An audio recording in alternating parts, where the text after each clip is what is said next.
Hey guys, and welcome back to another Axe 72 video, and in today's video I'm back with another interview and I'm here with Koen Mazoudier. I hope I've said that right. How are we doing, mate? Good, mate. Thank you. Yourself? I'm doing great, man. Thank you very much for coming on the channel. My pleasure. I've got the pronunciation pretty well, so I'm happy with that. Great, okay, I'm trying, man, I'm trying. So am I right in saying you're a 27-year-old super welterweight who's 11, 2 and 1?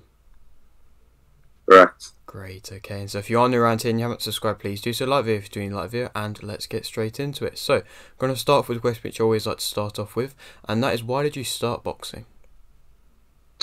I used to watch it with my old man, and it was one of those things that I grew up around a little bit. Like, he didn't box himself, he didn't fight himself, but he was a fan. So just growing up, hearing the big like Oscar de la Hoya announcement, always was pretty gripping. And who doesn't love watching a fight, So got in for a bit of fitness, was around the sport, and then realised I was pretty good at it. So. And so, did you end up starting at quite a young age? Yeah, mate. Started doing a bit of pad work with my old man at about 13. Went into a gym at about 14. First fight at 15. So that's fairly young for Australia. I know other countries have been growing up with it, but yeah, I started fairly young and been fighting consistently since I was 15. That's great. And so, do you remember what happened in that first amateur fight of yours? Yeah, mate, I do pretty clearly. I remember coming into the fight thinking I was going to be nervous as all hell. Like, I used to get nervous at school, cross countries, and different pointless activities. But that fight, I remember coming into and getting closer and feeling very calm and relaxed, which I was surprised about. The fight itself was mayhem. I don't remember the fight specifically too much. I remember getting hit with a big shot. It was I've only been hurt with punches a handful of times. In the first fight I had, I remember seeing stars, literally getting hit and like seeing, as I blink, like that flashing stars. But I got the win, so that was a good start to the career. Yes, definitely. And so what would you say was your biggest achievement from the amateurs? Biggest achievement as an amateur, I always felt as I underachieved in the amateurs, like I guess most fighters and people that are aiming for high achievements do. I won 6 state titles, 2 silver medals at national level. I was always very frustrated I didn't get that national medal. I felt like I should have. I was good enough to win national titles and go represent the country, but never quite got there. But I had a couple of wins over guys that did represent our country, and as I said, those 2 silver medals at national level was probably the best achievement I had.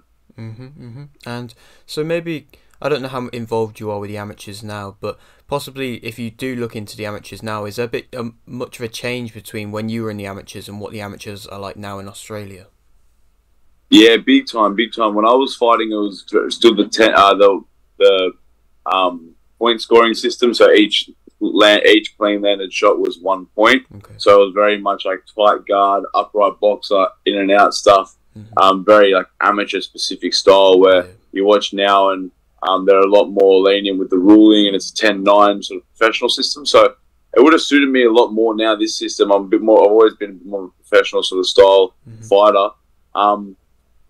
But other than that, yeah, they're taking the headgears away, obviously, at the elite level. And so, yeah, they brought the 2 worlds of pro and amateur boxing a lot closer together. It was always amateur, and it still is a bit, but amateur boxing is a sport, professional boxing is a fight. They're the 2 main differences, man. Okay. And so, just the kind of last one on the amateurs, how many amateur fights did you end up having? I had about 80 amateur fights. So I had 80 fights, won about 60 of them. I broke my hand about 5-6 times across that. So I had I boxed for probably 8 years, 3 years of that was injury. So within that 5 years, yeah, about 80 fights. Okay, that's a good amount, a creditable amount. And so why did you end up turning professional when you did? It just felt like the right time. I was slowing my style down, and it wasn't keeping up to the same pace as these 3-minute fighters. Being able to keep that pace at a really fast pace is one of the biggest advantages and assets as an amateur fighter. I was slowing down a little bit, setting things up a little bit more, and needed that bit more time. And it was something I always dreamed about. I wanted to be world champion since I was a kid, since I first started boxing. I want to make money. I want to make a career out of the sport. So you can do that in the amateurs, but it's very, very difficult, and especially in Australia. Where it seems is that, again, tides are changing a bit. There's more money and a bit more promotion and whatnot in the amateurs. But yeah, I've always dreamt of, as I said, that big announcement of the name and the fighting on the big cards and the big lights and creating those real big memories. Definitely, and of course, I mean, so far 11 victories for your professional career, so you have had some big nights involved there. And so, out of these 11 victories you've had, which one would you say you've performed your best in? My best performance so far was the second time I fought Joel Camilleri. Okay. I think, personally. So a lot of people were really impressed with the last one against Wade Ryan, this last one against Ben Marnie. A lot of people were impressed with, but I didn't. The fight where I felt like I executed the game plan and showed my tools and performed was that second fight with Camilleri. I finished really strong in that fight, and it was probably the best I'd translated sparring to a fight in those last few rounds of that fight. And I hurt him more than anyone else had hurt him, in my opinion, Tim Zhu included, and any of these guys that have fought him. So that was a good performance. And, man, I keep getting better with each fight. It's just always, like, one of the biggest things in boxing is being able to translate what you do in the gym and what you do in sparring into the fight. Yeah. As the levels of the fight get harder and higher, and there's more distractions and lights and other crap outside of the fight, and the opponent gets better, that becomes a finer tuning art, you know. So it's just tuning that dial where I'm at again. Definitely. And so I like what you do in the fact of you're willing to take rematches, and early on in your careers a lot of fighters might not do that, but I believe you've had the 2 rematches so far, correct? Definitely. Yep. That's great. Sorry, I was going to say, how kind of sweet was that victory, because you revenged your loss versus Wade Ryan, and how sweet was that victory? Yeah, very sweet, mate. Yeah, losing him the first time, I'd gone in underestimated and over my head a little bit with, again, focusing on the wrong things. So that was a very sour defeat, and getting that rematch back was big for my whole team, and it was a bit of a monkey off my back knowing that I can get past Wade, and I'm at that sort of, I know I'm at that peak Australian level, brink international level, and just need to keep working. And yeah, it's definitely good knowing, believing that in myself of the ability to learn, adapt, and overcome these challenges and get better with each fight. It's a massive advantage. Definitely. And so, well, I mean, you have suffered the 2 defeats. Of course, you revenged one of them. And so, how tough is it to bounce back from defeats? It depends how much you see it as a defeat. Everything in life is a perspective. Everything is perspective. You can have everything and be unhappy. You can have nothing and be happy. Cool. The first professional loss I had was crushing, and was coupled with already pretty poor mental health at the time. I've been in a bit of a hole, and that was a self-fulfilling defeat. Like, we build up as fighters in our head, especially professional fighters, coming off the back of this Mayweather era, that a fight is life-ending and career-ending, and that it's the worst thing. So, as I said, it's a bit of a self-fulfilling prophecy when you believe that it's the end of everything it is. The second time when I lost to Wade, I understood the process, and I understood that, you lose, you build, you learn, you grow, you get better. And that's what even this last fight is, a draw is pissed me off. I do too much work and put in too much time and effort for a draw. It's pretty much has the same feelings to me as a loss. So it's I'm lucky to have this feeling and experience of losing a fight this time around without actually receiving the loss, because I know that now this has really lit a fire in my belly again to iron out the kinks, to double down the effort, to make sure I'm doing everything right, to get better, to learn, to grow, and to come back and win the next one. Definitely. And I find it interesting how you spoke about your kind of mental health side of things. Of course, that is a very important factor as well. But this kind of links to my next question: is what would you say is your main motivation at the moment? My main motivation is always the same as my kids and my family and my community. I believe that you're either a creature of circumstance or a creator of circumstance. So if everything happens to you, or you make everything happen to you. And I take my life into my own hands, and I want to make sure my experience in this short period of time that we exist is as good as possible, and as full as possible, and as fulfilled as possible.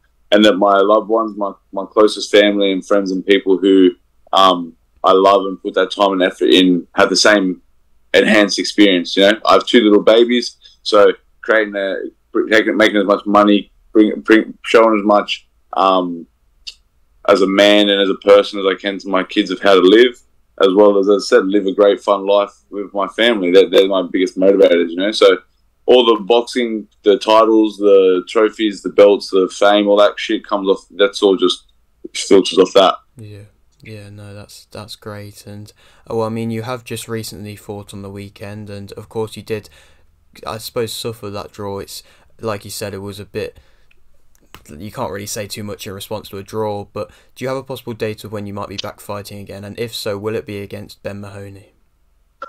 Yeah, I'm not sure right now. I'm waiting to speak to my manager. Hopefully, the next day or two. I know No Limit. I've just got one more fight on my contract with No Limit. Okay. So they are running many good quality shows. Hopefully, again soon. I heard rumor of hopefully I'll be back in around May. So another maybe 2 months. So I'm back in. And man, the answer's the same for everyone, anyone, anytime. Like, it doesn't matter who it is for me.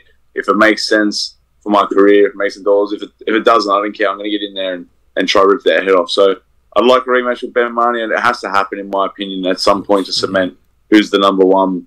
After Tim Tszyu, we've got Tim Tszyu obviously as the world champion now of Super welterweight division.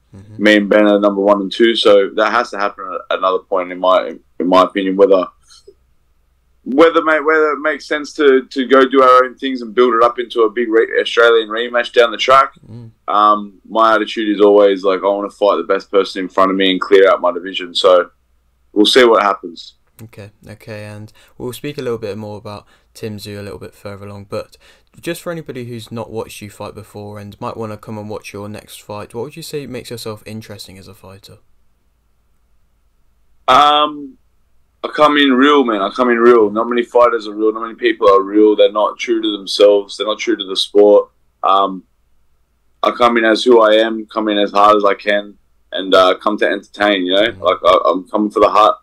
If you see me in a fight, you know it's a real fight and a real test. Like, I'm not putting myself up against any bums or plastic fucking records and this shit. I'm trying to fight the best. I'm trying to prove them the best, and I'm going to go out there and throw a fuckload of punches. So if you watch my fight, if you watch any of my fights, you know it's going to be a legitimate fight.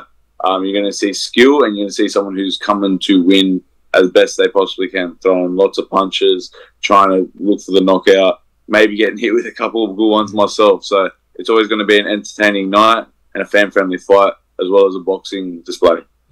That's great to hear. And of course, we've just seen Tim Tszyu have a big fight and a big win last weekend. And so for you, you've touched on it a bit. And so how far do you believe you can go? World champ, man. That's why I started, and that's the goal. If I said anything other than world champ, I'd be crazy. It'd be pointless me doing this, in my opinion. I've grown up with Tim. I've grown up through the amateur game. I'm the same age as Tim. I grew up watching Tim's amateur career. I grew up watching George Kambosos, Jai Pataya. All these guys are the same age and in the same realms as me. I was always there with them, watching them, and I always known I have the same. I have the ingredients to make that as far as I want to go as a world champ. You know, I have the ability, I have the ambition, I have the drive, I have the team. All these ingredients. It's not just who's the best fighter, as we know in boxing. It's never just who's the best fighter. It's all these ingredients and timing and all these things to get there. So I've sparred with Tim many times. I know that I'm at that. I'm in that same realm. I'm in that same level. I believe that I've always had more natural ability than a lot of these guys, and it's just aligning the pieces. As I said, I have a family and kids to support, and a job to still work, and money to make, and these other boxes to tick, which I'm slowly aligning more and more. You know, I'm slowly aligning these around boxing and just ticking every single box and living like a true champion and doing everything specifically around bettering myself at this sport. Some guys have a little leg up on that, and they're able to do that from the first day of their career. So that's the difference for me, is just how much time, how much effort, how much quality of information and sparring and all these things I'm getting. But mate, of course, I'm going as far as I possibly can, which is, you know, I've said to myself for a while, I want to be. I don't even feel uncomfortable saying world champ anymore. So I want to be top 10 pound for pound at some point in my career. That makes me uncomfortable. I know you've got to be uncomfortable with your goals. So I want to be world champion. I want to be one of Australia's best ever fighters, and I want to have some massive headline fights. That's great. That's a great mindset. And so, of course, you're ranked with, I can't remember which mandatory board, but with in the world rankings, you're ranked. And so I don't know how much you kind of look around at the other fights going on or anything like that. But I mean, there's only really one kind of big fight which I would say currently scheduled for the super welterweight division, and that's Fundora versus Mendoza, which I'm quite looking forward to. But I don't know how much you know about them. But if you do, what's your thoughts on that fight? I don't know much about Mendoza. I know Fundora quite well. Daniel Lewis, another Australian, fought Fundora over in America, and he's a bit, obviously, the towering Inferno, 6 foot, whatever, 6'7" or whatever he is. So he's fairly well known in the super welterweight division. I look at all these guys as competition and future potential competition. I'm just breaking into these big fights, So like everyone's got their own story in their career. I'm a little later to bloom, and I'm the sort of person that needs the fights and experience. Maybe that's why I have these rematches over and over to really cement and learn my place in Australian boxing before I get to these international fights. But I watch these guys and think, yeah, man, with the right preparation and the right training and all the right stuff, I can get any of them. Fundora, Mendoza, again, I said I can't give much word on Mendoza, so I picked Fundora only because I know of him. I know he's a champion. He's a very, very hard fighter to beat. Super long and tall, but a lot of the time comes forward, crowd space, and works the inside with lots and lots of work, as well as a savage mindset. He's a very hard man, so I think he's a hard person to beat. Indeed. Okay, and so I'll leave with this final question, which I always like to ask. You've got a little bit of a platform here. Would you like to shout anything out? Yeah, mate. I guess anyone that hasn't tuned into Aussie boxing, Australian boxing, we're at an all-time high right now. Tim Tszyu, world champion. Jai Pattaya, world champion. Ebony Bridges, Australian. A couple, Shanika Johnson. We've got male world champions. Peak part of Australian boxing. I think we're in a peak period of world boxing as the Mayweather era has passed. So if you don't watch, if you watch combat sports at all, you want to get into boxing. If you watch boxing, you want to follow the Australian scene. And yeah, thank you to my sponsors and all that usual stuff. If they see this video, Unbroken, Taipan Solutions, Life the Battlefield, Calm Palm, UPS, all you guys. And yeah, tune in, guys. Tune in. Thank you, Axel, for having me on. Good talk, mate. You know your boxing. Thank you, man. I'm trying, and I appreciate the kind words. And thank you very much for coming on. Maybe a little bit further along down the line, we can come back and do another interview. Yeah, mate, of course. Sounds good. I hope to see you blow up, and I'll blow up too. Thank you, man. And great. And so if you are new around here and you haven't subscribed, please do so. Like the video if you're doing like video, and thanks for watching.